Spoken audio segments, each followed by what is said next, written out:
담임 목사님께서 무슨 기쁨으로 사십니까? 라는 제목으로 말씀 증거해 주시겠습니다. 우리 믿음의 고백을 하나님께 드림으로 말씀 앞에 나아가도록 하겠습니다. 하나님 나를 사랑하신다. 하나님은 내 인생의 크고 비밀한 계획 가지고 계신다. 하나님은 오늘도 나와 동행하셔서 그 계획 이루어 주신다. 아멘. 그렇게 될 줄로 믿습니다. 아멘. 우리 주변에는 다른 사람들이 전혀 이해하지 못하는 기쁨을 가지고 살아가는 사람들이 있습니다. 흔하지는 않지만 집안을 청소하고 가구를 가꾸고 집안을 이렇게 바꾸는 것을 즐거움으로 여기는 분들이 분명히 계신 것 같습니다. 보통은 이런 일들을 가사노동이라고 하여 전문적으로 일을 하시는 분들 굉장히 싫어하시는데 어찌된 일인지 집안을 돌보는 일을 기쁨으로 여기는 분들이 계십니다. 요즘 특별히 블로그라고 하는 것이 인터넷에 유행을 하면서 자신의 집을 가꾸고 그래서 사진을 찍어서 올리면 사람들이 거기다 좋아요 이렇게 클릭을 해주고 그 밑에다 답글을 다는 걸 읽는 걸 즐거움으로 여기는 여성분들이 굉장히 많아지는 것 같습니다. 심지어 여성임에도 불구하고 직접 가구를 만들고 색칠을 하고 니스칠을 해가지고 사진 찍어서 올리고, 조명기구는 남자가 달기도 쉽지가 않은데 여자분이 직접 옷에 조명을 달고 유로풍으로 바꾸고 그렇게 그걸 또 사진 찍어서 올리면 여자분들이 또 좋아요, 어디서 샀어요, 닮고 싶어요, 하고 싶어요 이럴 때 그 희열을 느끼는 분들이 계시는 것 같습니다. 아무리 생각을 해봐도 저는 잘 이해가 안 되고 저희 집에 사는 여자분들도 그걸 잘 이해를 못 하십니다. 근데 어쨌든 그걸 기쁨으로 여기는 분들도 계십니다. 이분들보다 더 요즘 많이 하시는 분들이 계신 것 같아요. 요즘 쿡방이라고 하여서 요리하는 방송이 많아지면서 그런지도 모르겠지만 요리하는 걸 즐거워하는 분들이 굉장히 많습니다. 일반적으로 내가 먹기 위해서 요리를 일반적으로 하는데 보통의 가정도 마찬가지인데 누군가에게 보여주려고 요리하시는 분들이 굉장히 많은 것 같습니다. 그리고 그걸 찍어가지고 또 블로그에 올려 또 좋아요 누르는 거 그거 기다리는 분들이 계시는 것 같습니다. 또 정말 흔하지는 않지만 공부하는 것을 즐거워하는 분들도 계십니다. 제가 아는 분 중에 머리가 너무 아픈 수학 문제를 푸는 분들이 계세요. 일반적으로 수학 문제를 풀다가 머리가 아파지는 건데 이분은 머리가 아프면 수학 문제를 풉니다. 그리고 머리를 아파서 수학 문제를 풀면서 머리가 풀린다는 겁니다. 풀면서 그게 풀려지는 것 때문에 스트레스가 다 날아가고 집중하게 된다. 분명한 것은 우리가 생각하기에 그것이 기쁨이 되겠나 싶은 것을 누군가 기쁨으로 여긴다는 것입니다. 청소하는 걸 기쁨으로 여기고 요리하는 걸 기쁨으로 여기고 공부하는 걸 기쁨으로 여기는 사람이 있는 걸 보면 사람마다 기쁨의 이유는 다 천차만별이지 싶습니다. 시편에 보면 다윗 역시 그 당시 사람들이 전혀 이해하지 못하는 큰 기쁨을 가지고 있다는 고백을 만나게 됩니다. 이런 고백이죠. 시편 4편 7절입니다.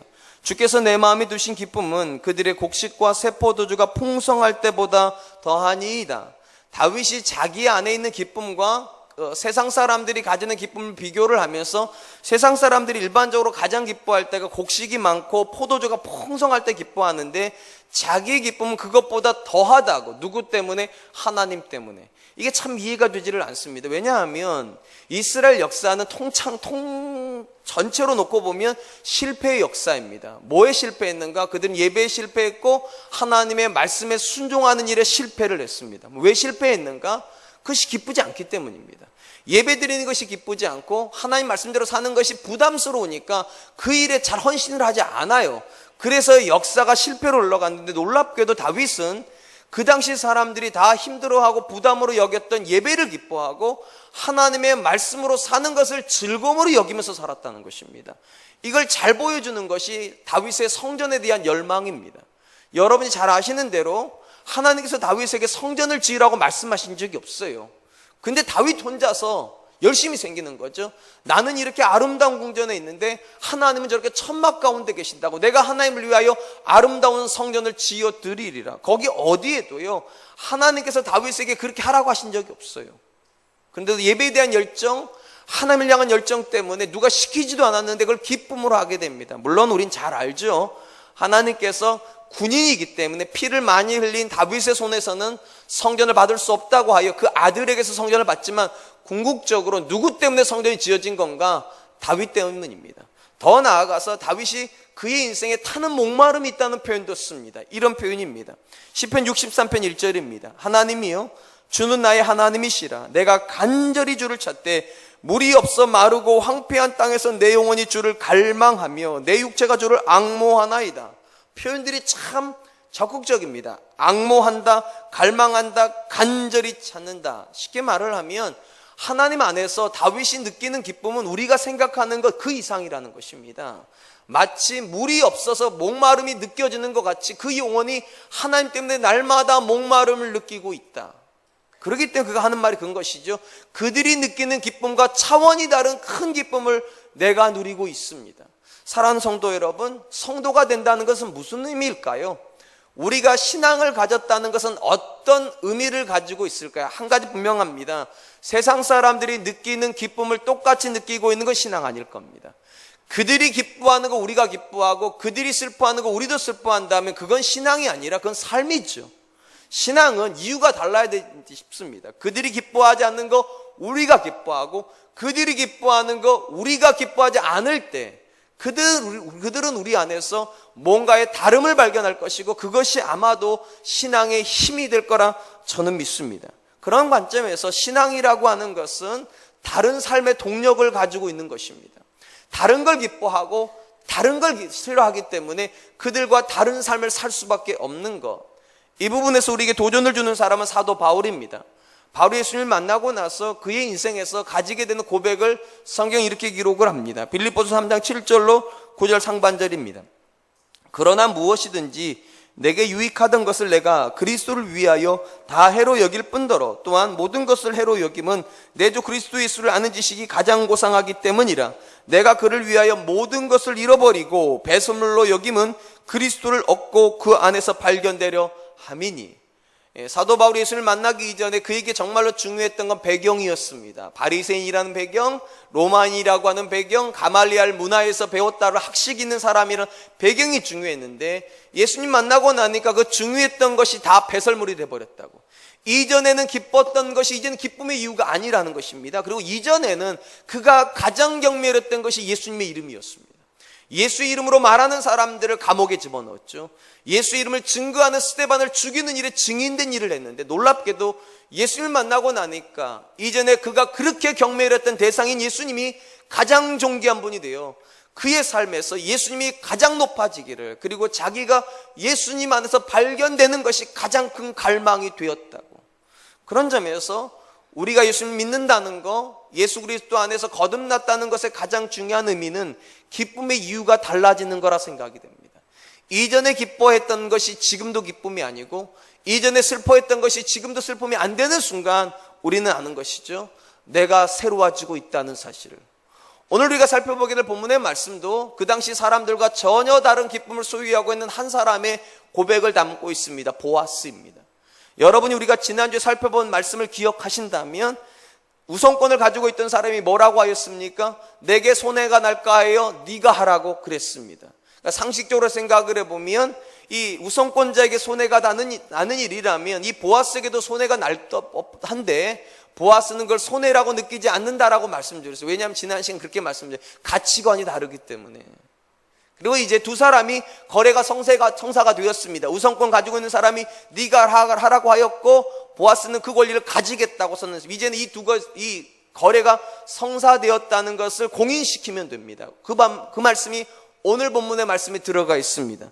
7절로 8절입니다. 옛적 이스라엘 중에는 모든 것을 무르거나 교환하는 일을 확정하기 위하여 사람이 그의 신을 벗어 그의 이웃에게 주더니 이것이 이스라엘 중에 증명하는 전례가 된지라. 이에 그 기업 물을 자가 보아스에게 이르되 내가 너를 위하여 살아 그의 신을 벗는지라. 본래 신명기에서 신발을 벗긴다는 표현은 수치를 주는 표현입니다. 우리가 신명기 25장 살펴볼 때도 보았지만 자녀를 낳지 못하고 형제가 죽었을 때 그 형제의 미망인이 형제에게 찾아가가지고 결혼을 요구할 수 있는 권리가 있었습니다. 그리고 그렇게 해서 자녀를 낳는 것인데 이 미망인이 가서 형제에게 요청을 했을 때 이 형제가 거절을 하면 이 미망인은 어떻게 하는가? 장로들에게 데려가서 신발을 벗겨버립니다. 그 사람. 그리고 침을 뱉습니다. 그리고 그때부터 그 집안을 어떻게 명명하는가? 신발 벗김을 받은 집.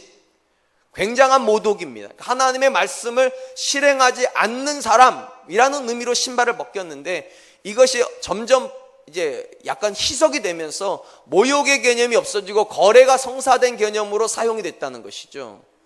상식적으로 생각을 해보면 엄밀히 말하면 하나님께서 형제의 의무를 다른 형제에게 줄 때 이것도 거래죠, 일종이에요. 네가 이렇게 해주면 내가 너희 집에 복을 주겠다라고 하는 하나님과의 거래인데 이 사람이 거절해서 신발을 뺏어가는 거니까 이게 신발을 벗긴다는 개념 안에 거래가 들어가 있는 겁니다.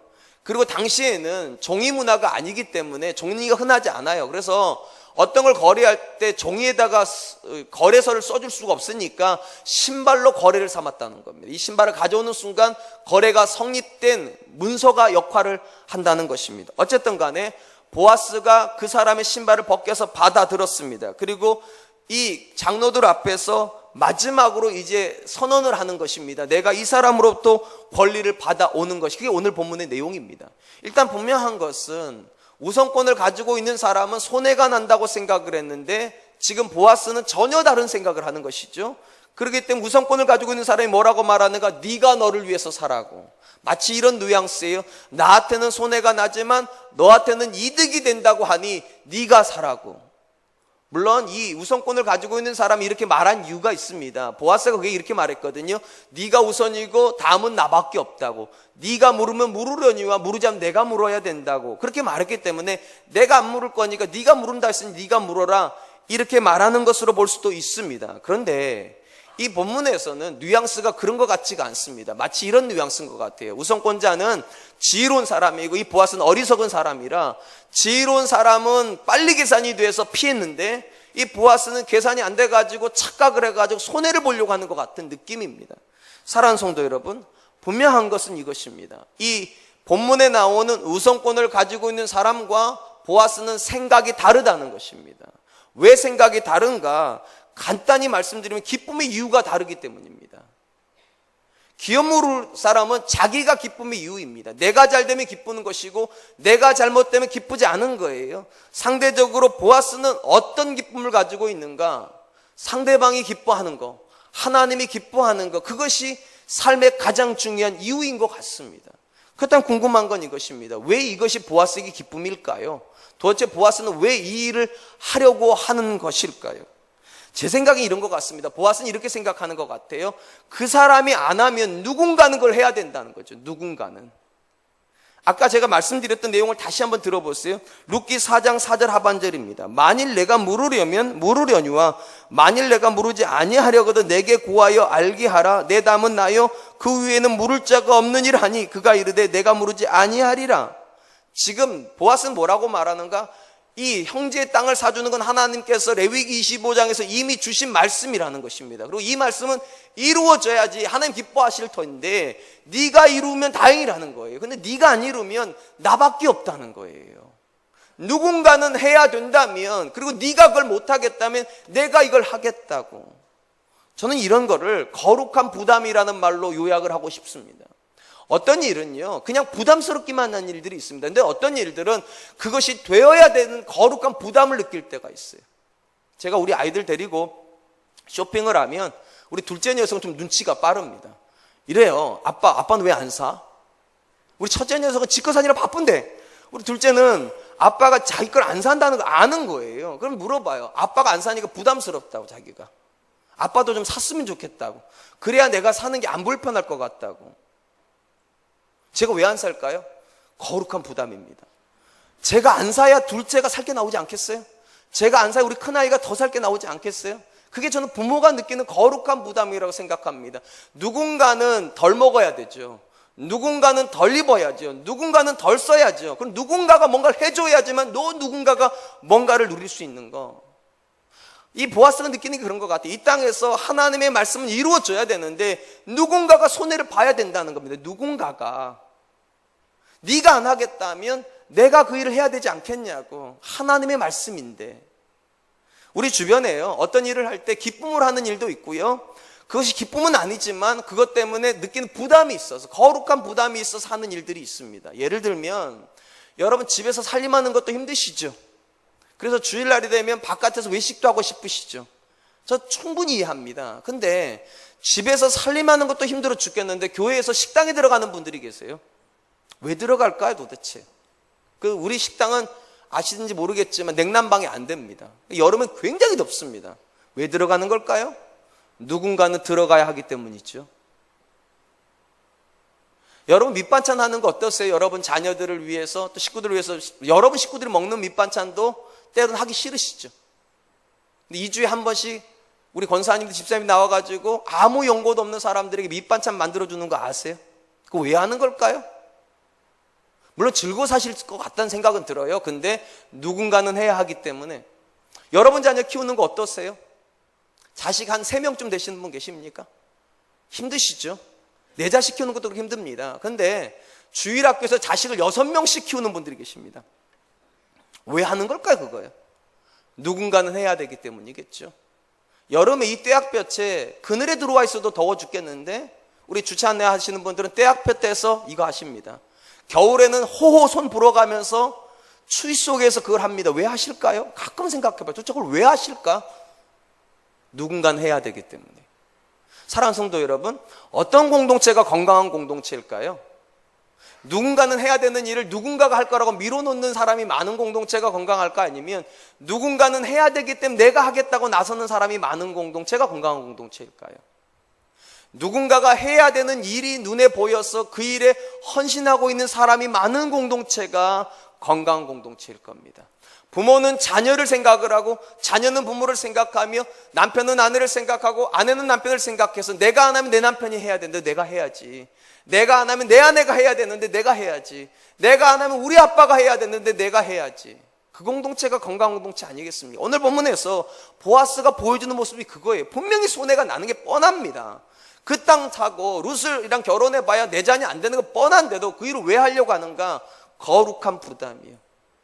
내가 이 부담을 져야 하나님이 기뻐하실 거고 내가 이 부담을 져야지만 하나님의 뜻이 이루어지겠기에 네가 안 하면 그 다음은 나밖에 없고 다른 사람은 없다고.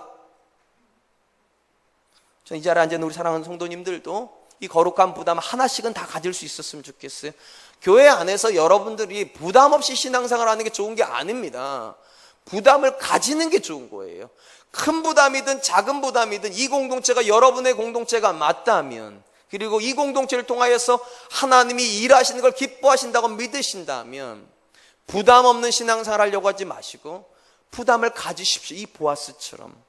한편 기업물을 우선권이 서로 간의 거래가 끝났습니다. 이제 보아스가 받았어요. 신발도 받았어요. 그리고 나서 장로들과 모든 회중 앞에서 보아스가 이렇게 이야기를 합니다. 9절로 10절입니다. 보아스가 장로들과 모든 백성에게 이르되 내가 엘리멜렉과 기르온과 말론에게 있던 모든 것을 나오미의 손에서 산 일에 너희가 오늘 증인이 되었고 또 말론의 아내 모압 여인 룻을 사서 나의 아내로 맞이하고 그 죽은 자의 기업을 그의 이름으로 세워 그의 이름이 그의 형제 중과 그곳 성문에서 끊어지지 아니하게 하매 너희가 오늘 증인이 되었느니라 하니, 보아스가 신발을 들고 외치는 것입니다. 너희가 오늘 2가지 일의 증인이 되었다고. 엘리멜렉과 말론과 기론의 모든 땅을 사는 일과 내가 이 룻 여자 모압 여인 룻을 사서 내 아내로 삼아 죽은 자의 기업을 세우는 일에 너희가 증인이 되었다, 이렇게 선언을 했다는 것입니다. 그렇다면 여러분, 지금 보아스가 이 일을 하는 게 억지로 하는 것 같습니까? 자원해서 하는 것 같습니까? 아니면 또 기쁨으로 하는 것 같습니까? 우리가 흔히 쓰는 말 중에 있잖아요. 울며 겨잘 먹기라는 거 있잖아요. 웃으면서 이렇게 먹는 거 있잖아요. 울며 겨자 먹기. 그런 것 같습니까? 아니면 정말로 즐거워서 하는 것 같습니까? 제 생각 이 사람 정말로 즐거워서 하는 것 같습니다. 왜냐하면 이런 근거 때문에 여기 뭐 이렇게 돼 있어요. 내가 엘리멜렉과 기론과 말론에게 있던 모든 것을 산 일에 대해서. 모든 것이래요. 대충 하려고 하잖아요.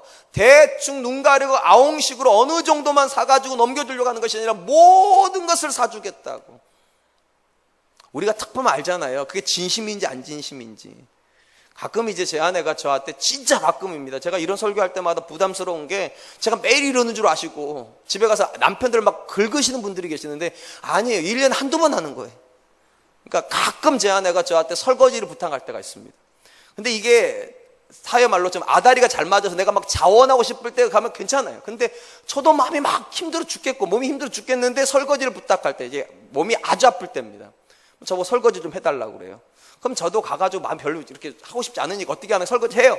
이제 퐁퐁 묻히니까 똑같아요. 그 다음에 뭐가 달라지는가?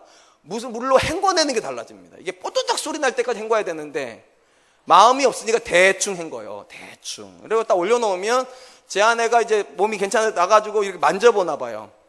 다시 꺼내서 해요. 왜 할까요? 대충 해놨으니까요. 이 본문에서 지금 보아스가요, 하나님이 그 일을 기뻐한다는 거 알아요. 그리고 그것을 해야지만 하나님 뜻이 이루어진다는 것도 알아요. 그런데 상식적으로 생각을 하면 그것이 자기의 기쁨일 수는 없거든요. 손해가 나는 일인데. 그럼 대충 해야 되잖아요.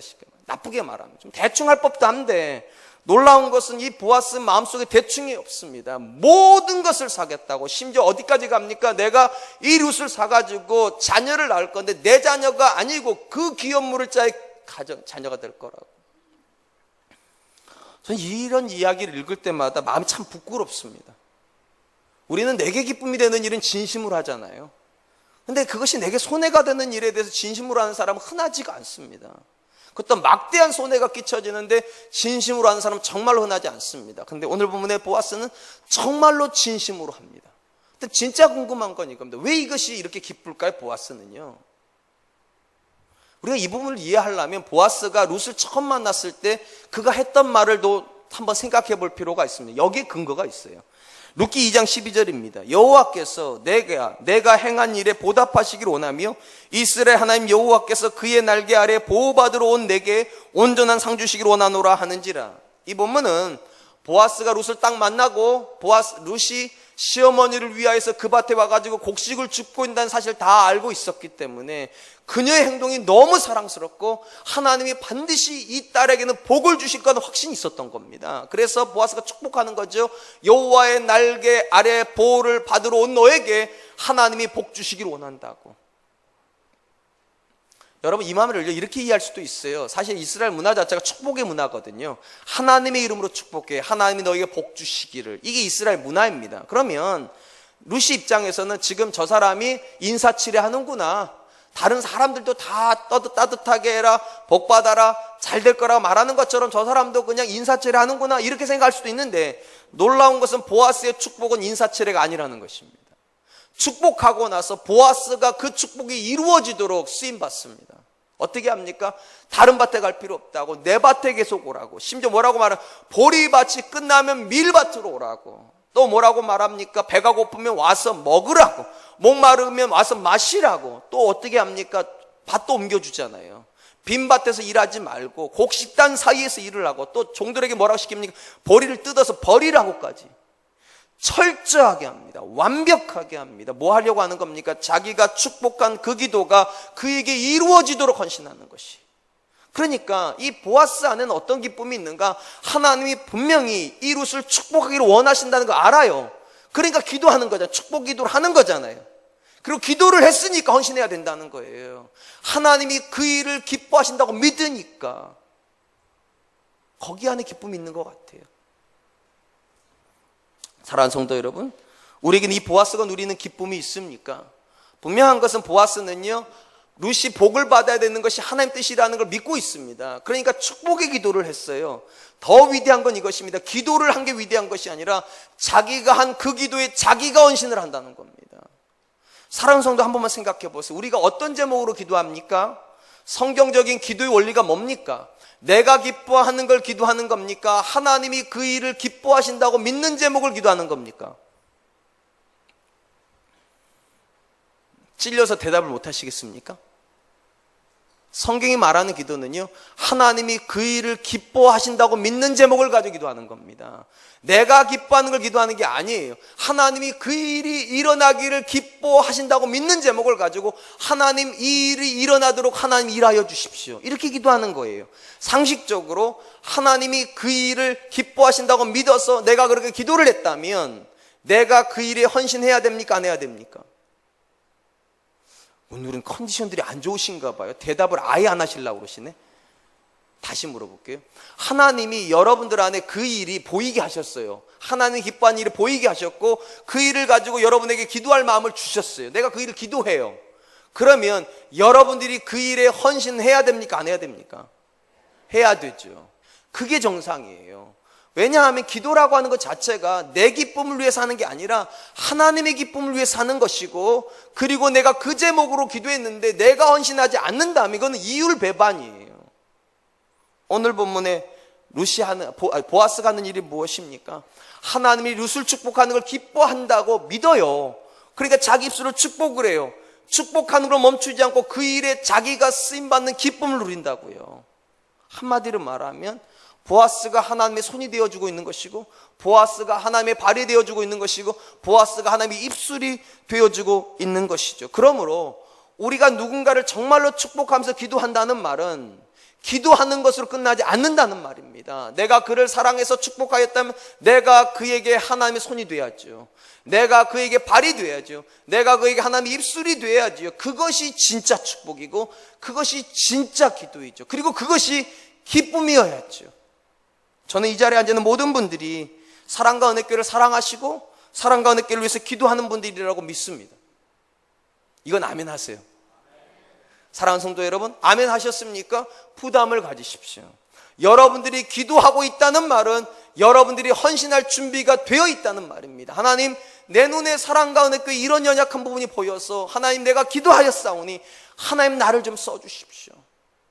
정말 죄송한 말이지만 어떤 권사님은 이렇게 하세요. 목사님, 제가 목사님과 우리 목회자들 기도하다가 하나님께서 야 네가 가서 식사 한 번만 대접해라 이런 마음을 주셔서 식사 대접하고 싶다고. 여름에 우리 목회자들 얼마나 수고하시냐고 목사님 한 번만 식사 같이 하자고. 참 감동이에요. 기도만 해주시는 것도 너무 감동스러운데 기도하다가 하나님께서 네가 기도만 하지 말고 가서 한번 밥 한 끼 사줘라. 그 마음 가지고 와서 밥 사주실 때 얼마나 감동스러운지. 이게 하나님 시키신 일이잖아요. 이 자리에 앉는 분들이 기도하는 분들이라고 믿으신다. 그렇다고 또 밥 사지 마세요.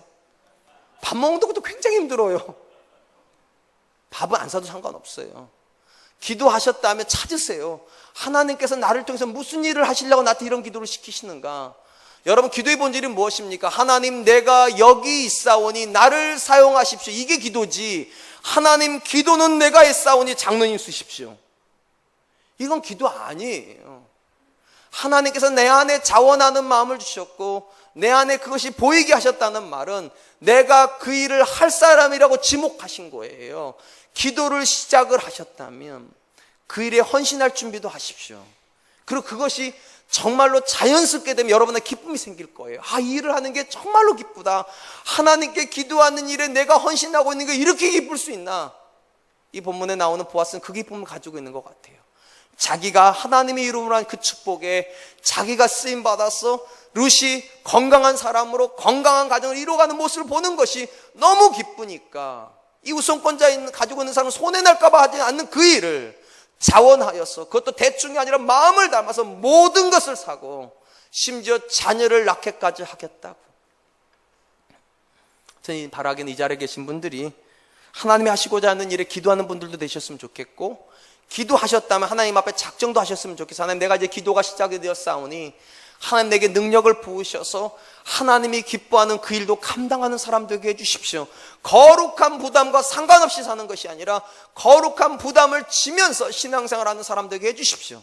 그리고 그것이 기쁨이 되게 해주십시오. 기도하는 분들 되시기를 축원드립니다. 제가 복음서에서 예수님의 사역을 묵상하다가 가장 감동을 받았던 말씀이 한 구절이 있습니다. 누가복음에 나오는 말씀이에요. 누가복음 19장 28절, 예수께서 이 말씀을 하시고 예루살렘을 향하여 앞서 가시더라. 여기 중요한 말, 예루살렘을 향하여 앞서 가시더라. 여러분, 이 본문이 어떤 배경에서 나오는가, 사복음서 전체를 놓고 보면 예수님의 생애는 한 고백을 중심으로 좌우로 나눕니다. 이 고백이 어딘가? 베드로의 고백입니다. 베드로가 주는 그리스도시요 살아계신 하나님의 아들이십니다. 이 고백을 기점으로 예수님의 인생 완전히 달라집니다. 이전에 예수님은 2년 6개월 정도의 시간 동안 이적을 베푸시고 병자를 고치시고 가르치시는 일을 하셨습니다. 그런데 철저하게 침묵하신 게 뭐였는가? 죽으심에 대해서 침묵하셨습니다. 십자가에 대해서 가르치지 않았어요. 근데 베드로가 이 고백을 하는 순간부터 6개월 동안, 나머지 6개월의 기간은 뭐만 하셨는가? 죽음에 대한 이야기만 하십니다. 십자가에 대한 이야기만 하십니다. 그리고 예루살렘에 올라가십니다. 이 말씀이 그런 거예요. 예루살렘 올라가시더라가 그거예요. 여러분, 그런데 똑같은 예루살렘인데 제자들이 느끼는 예루살렘과 예수님이 느끼는 예루살렘이 달랐다는 거 아십니까? 예수님께서 예루살렘 올라가시면서 계속 뭔 얘기를 하셨는가? 내가 3일 만에 죽은 지 3일 만에 부활하여야 되겠다고, 내가 죽고 낙심하지 말라고 3일 만에 부활하여야 할 것이다, 계속 얘기를 하는데도 제자들은 안 듣습니다. 제자들은 못 깨닫습니다. 그럼 어떤 얘기만 하는가? 누가 높은가에 대한 이야기만 합니다. 누가 오른쪽에 앉을 것인가? 누가 왼쪽에 앉을 것인가? 그 얘기만 합니다. 왜 그런 줄 아세요? 이 제자들은 예수님이 정치적 메시아인 줄 알았습니다. 예루살렘에 올라가면 왕이 되는 줄 알았어요. 그러니까 누가 높으냐를 가지고 싸우는 것이고, 누가 국무총리가 될 것이냐, 누가 재정부 장관이 될 것이냐, 이거 가지고 싸우는 거예요. 그러니까 똑같은 예루살렘인데 예수님은 고난으로 생각을 하고 있었고, 제자들은 성공으로 생각을 했습니다.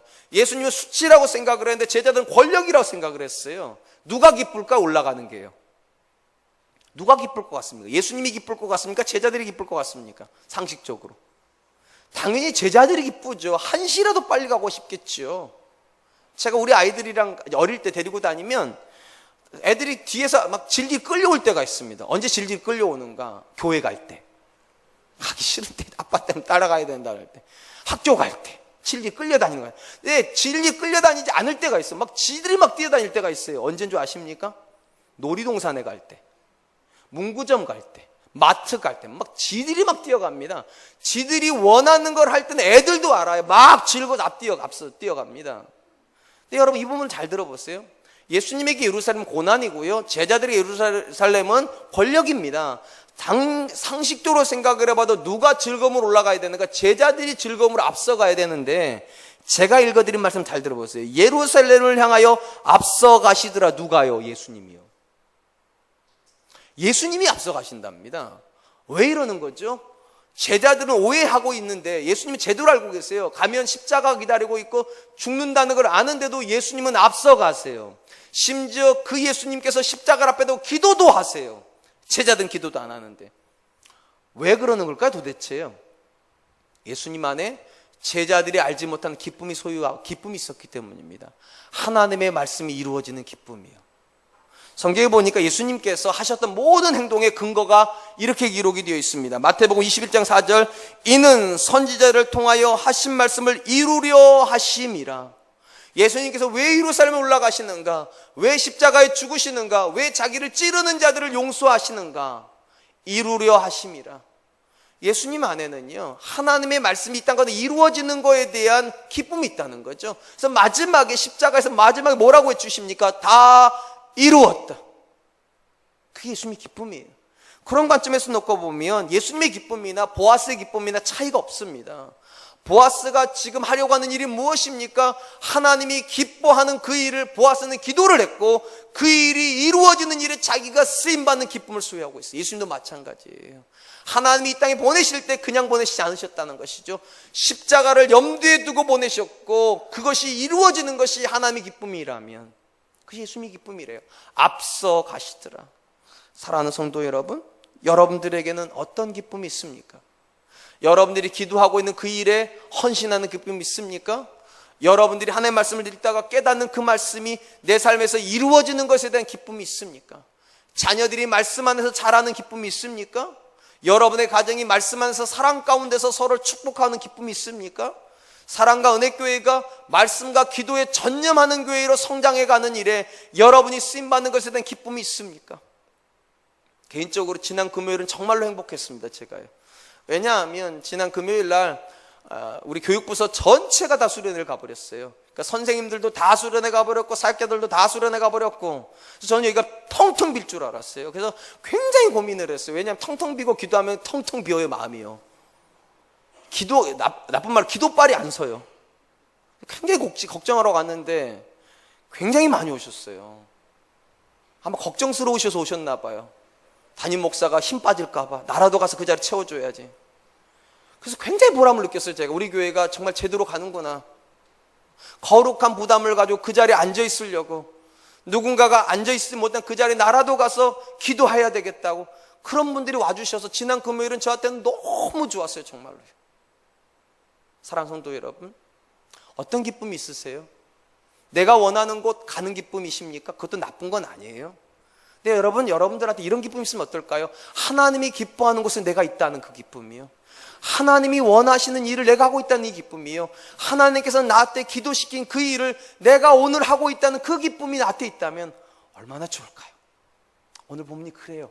그리고 이런 보아스를 보고서요, 주변에 있는 사람들이 뭐라고 얘기한 줄 아십니까? 이렇게 얘기합니다. 룻기 4장 11절 12절, 성문에 있는 모든 백성과 장로들이 이르되 우리가 증인이 되나니 여호와께서 내 집에 들어가는 여인으로 이스라엘의 집을 세운 라헬과 레와 두 사람과 같게 하시고 내가 에브라에서 유력하고 베들레헴에서 유명하게 하시기를 원하며 여호와께서 이 젊은 여자로 말미암아 내게 상속자를 주사 내 집이 다말이 유다에게 낳아준 베레스의 집과 같게 하시기를 원하노라 하니라. 보아스를 보면서 베들레헴 사람들이 세 가지를 축복하세요. 첫 번째는 너의 집에 들어가는 여자가 라헬과 레와 같은 사람이 되기를 원한다고. 이 라헬과 레와가 누구냐면 야곱의 두 아내죠. 이 두 아내가 아이를 낳아가지고 이스라엘 역사를 이룬단 말이죠. 그러니까 이렇게 축복하는 거예요. 너희 집에 들어가는 그 여자가 너희 집에 새로운 역사를 쓰는 사람이 되기를 원한다. 두 번째 축복은 이렇게 말을 합니다. 내가 에브라데서 유력하고 베들레헴에서 유명해지기를 원한다. 지명이 두 개가 나오는 것 같지만 두 개가 아닙니다. 이 에브랏이 베들레헴의 옛 지명입니다. 유대인들의 특징이 뭐냐?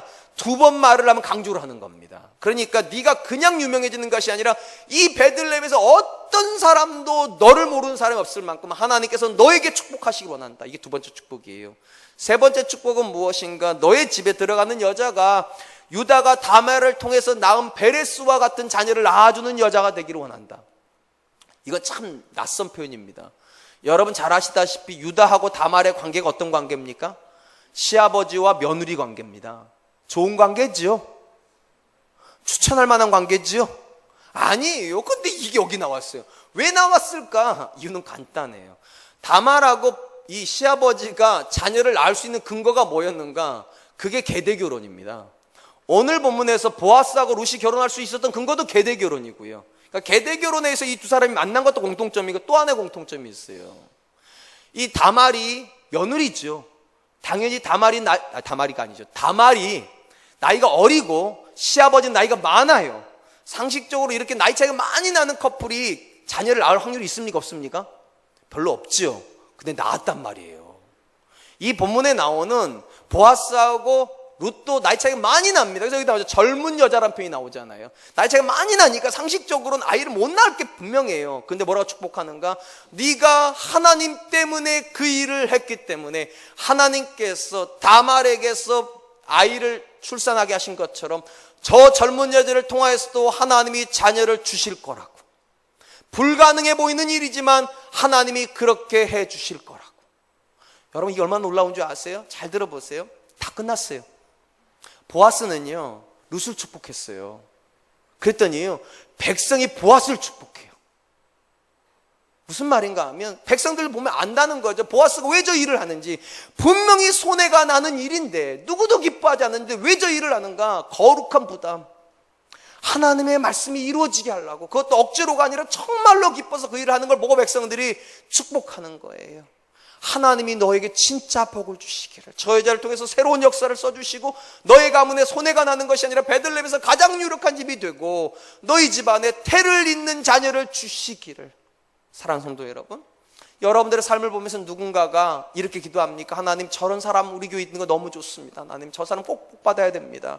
하나님 저런 장로님이 사랑과 은혜 교회 있는 게 너무 행복합니다. 저 장로님 꼭 복받아야 됩니다. 하나님 저런 권사님이 사랑과 은혜 교회 있는 게 너무 좋습니다. 하나님 저분 꼭 복받아야 됩니다. 그럽니까? 혹은 나 혼자 머리를 붙잡고 숙복하고 있지 않습니까? 하나님 나는 괜찮은 사람이니까, 하나님 나는 좋은 사람이니까, 내 자녀는 좋은 애니까 이러고 계십니까? 그것도 나쁘진 않아요. 오늘 본문처럼 한번 해보지 않으시겠습니까? 여러분들이 하나님이 기뻐하는 일에 거룩한 부담을 가지고 하나님 내가 이 일 하겠습니다 했을 때 주변 사람들이 여러분을 보면서 참 귀하다, 하나님이 저 사람에게 복 주시기를. 정말 사랑과 은혜교 성도님들이 그런 욕심 한번 내왔으면 좋겠어요. 나만 나 축복하는 사람이 아니라 누군가가, 나도 알지 못하는 누군가가 나를 축복하는 그런 사람 한번 돼봤으면 좋겠다. 그러나 여러분 생색내라는 말이 아니에요. 진심은 통하니까요. 정말 마음 담아서 하는 그 일은 하나님께서 알려주세요. 사람들에게요. 우리 사랑과 은혜교 성도님들이 다른 사람들에게 칭찬받을 뿐만 아니라 하나님의 이름으로 다른 누군가가 여러분들 기억하면서 기도드릴 수 있는 그런 부담을 질 수 있는 귀한 분들 되셨으면 좋겠습니다. 이제 말씀을 맺으려고 합니다. 보아스가 기업물을 울성권을 포기했던 사람에게서 땅을 사고 룻이랑 결혼하려고 했던 가장 중요한 이유는 딱 하나입니다. 그가 기도한 일에 자기가 헌신하고 싶었어요. 하나님이 기뻐하는 일에 자기가 쓰임받아서 하나님 뜻이 이루어지기를 정말로 원했고, 그런 모습을 보고 사람들도 축복을 합니다. 맞아, 저렇게 사는 거지. 내가 저렇게는 못 살아도 저렇게 사는 사람이 있는 게 맞는 거지. 사랑과 은혜 성도 여러분, 여러분들 안에 이 기쁨이 있습니까? 거룩한 부담이에요. 누군가는 그 일을 해야 하기 때문에 내가 그 일을 하고 억지로 하는 것이 아니라 정말로 자원해서 주일학교를 섬기고, 자원해서 식당을 섬기고, 자원해서 예배를 섬기고, 자원해서 교통 안내를 섬기고, 자원해서 성가대를 하고, 그런 마음이 있습니까? 그래서 누군가가 여러분 보면서 참 기쁘다, 저런 성도하고 같은 교회를 섬긴다는 것이, 저런 집사님하고 같은 교회를 섬긴다는 것이, 저런 목사, 저런 장로님들과 저런 권사님들과 같은 교회를 섬긴다는 게 참 기쁘다. 이 자리에 있는 분들이 누군가에게 그런 분들 되실 수 있기를 주님의 이름으로 축원드리겠습니다. 이제 이렇게 찬양할 텐데요, 주의 손에 나의 손을 포개고라고 하는 찬양입니다. 이 찬양 가사가 참 멋져요. 하나님께서 형체를 가지고 계시지 않은 분이지 않습니까? 이 찬양 가사는 뭔가, 내가 주의 손에다 내 손을 포개해서 내 손을 통해서 주님이 일하시기를, 내가 주의 발에 내 발을 포개해서 주님이 내 발을 통해서 일하시기를, 그래서 내가 드러나는 것이 아니라 그분이 드러나기를 찬양하면서, 하나님, 내가 나로 사는 사람이 아니라 내가 주님의 기쁨으로 살게 하여 주시옵소서. 우리 하나님께 찬양하도록 하겠습니다. 주보혈 날 정결케 하고, 주보혈 날 자유케 하리. 주 앞에 나 예배하느니 시간 나의 모든 것을 주께 드리네. 주의 손 날 위해 지키셨고, 주의 발 날 위해 박히셨으니, 이제는 내가 사는 것이 아니요 오직 주를 위해 사는 것이라.